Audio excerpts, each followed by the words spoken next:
Hey, what's up, guys? So today I have some really good news. Actually, two good news. The first good news is that the Polaris is finally complete. I've been selling it. I'm happy with it, and it is done.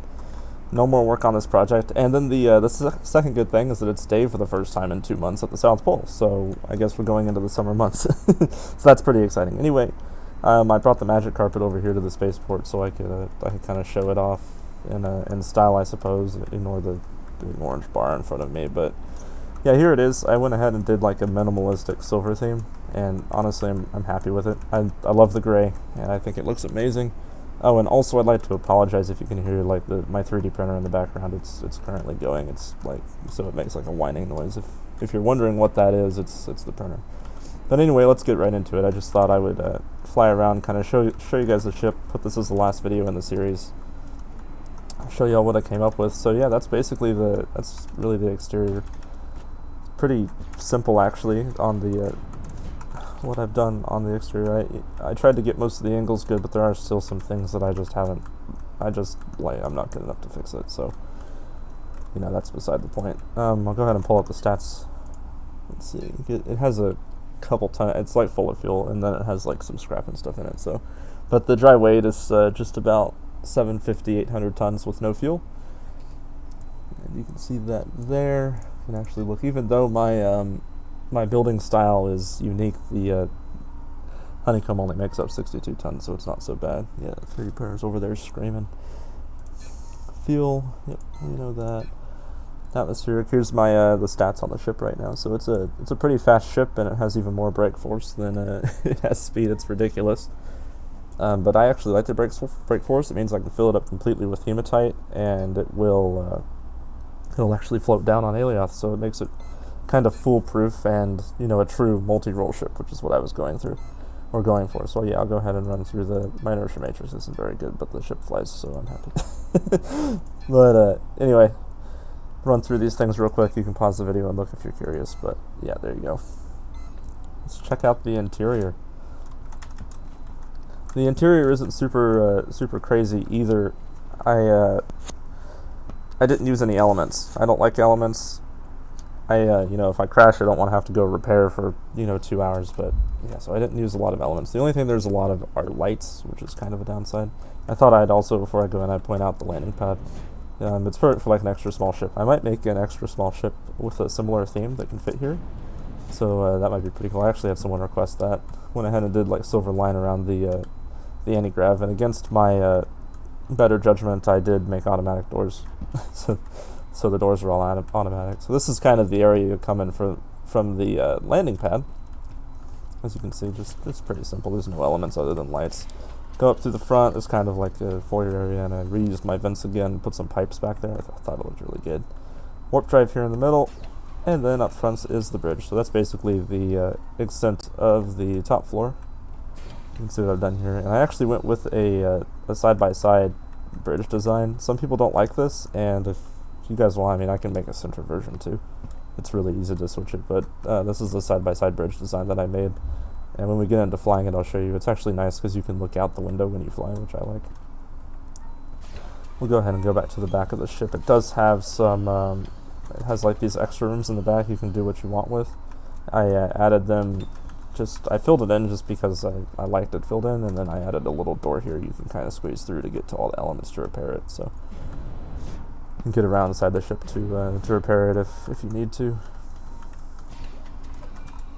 Alright, let's go to the bottom floor.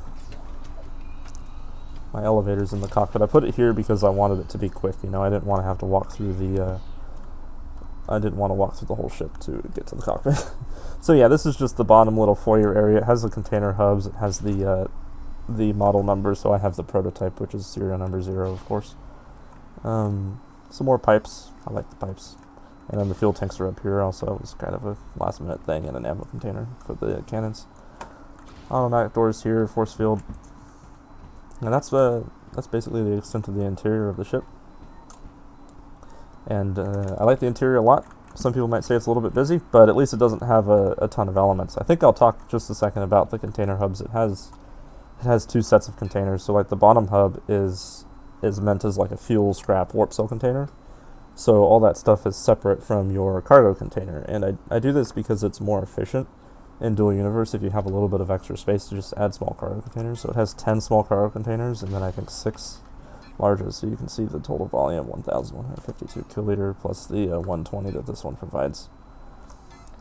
Cool. Alright, I think I'm going to go ahead and fly the thing. Also, I forgot to mention, this is the gunner seat, and the weapons are fully functional, so that's pretty cool. The pilot seat also has its own radar, so you can see in space, but the gunner seat does have an upgraded radar for longer range shooting. And obviously it has the classic anti-grav script that I like so much, and you can control it here from your seat just by looking up. The cockpit view is a little bit obstructed, but in the grand scheme of most ships, it's quite usable actually, but either way, I do prefer a third-person view. But yeah, let's get right into it. It's got 10 large military engines on it for the atmospheric, and it's actually pretty fast, believe it or not. So I actually had the stats written down, but it is actually capable of getting 2 kilotons to space off of Alioth easily, like without sacrificing its flying characteristics.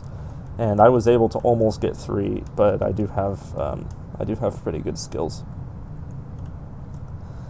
Not only does it have the large atmospheric engine, but that XL is also a military engine, so it produces a frankly ungodly amount of thrust, which makes quite a bit of fun in space as well.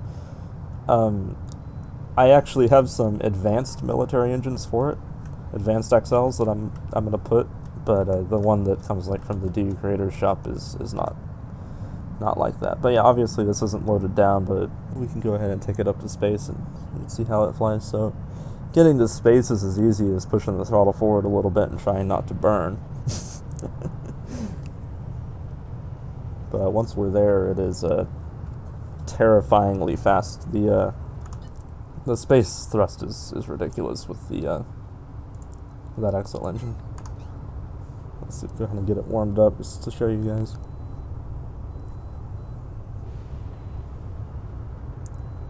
It does take a little bit, of course, because it's a military engine, but that's beside the point. But yeah, I think I'm really happy with it. I think it looks beautiful just flying around in the sun. Alright. Yeah, you can see once that military engine warms up, this thing moves, and it moves quick. Go ahead and flip it around. I haven't done a speed test with it to see like how fast it completes 0 to 30k to 0 again, but I bet it would do it pretty quick, probably less than 5 minutes, which is pretty good for a ship like this. So as a multi-purpose ship, I think that it's useful in that way. That if you really wanted to, you could slow boat a full, the ship completely full of like hematite back to Alioth, if you really wanted to. Either way, as you can see with how overpowered it is, it does fly really well.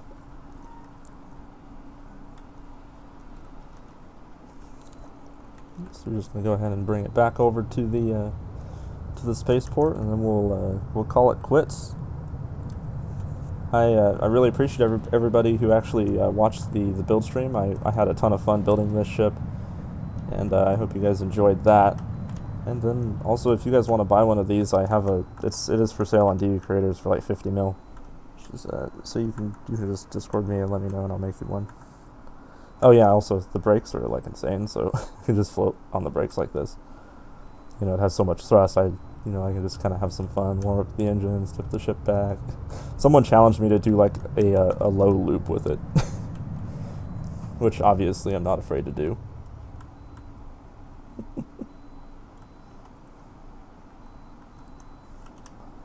So yeah, for a medium core that weighs almost a kiloton, it flies all right.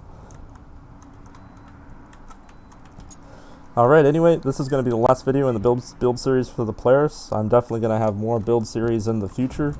I have been working a little bit on that space station that I mentioned, so it is coming along.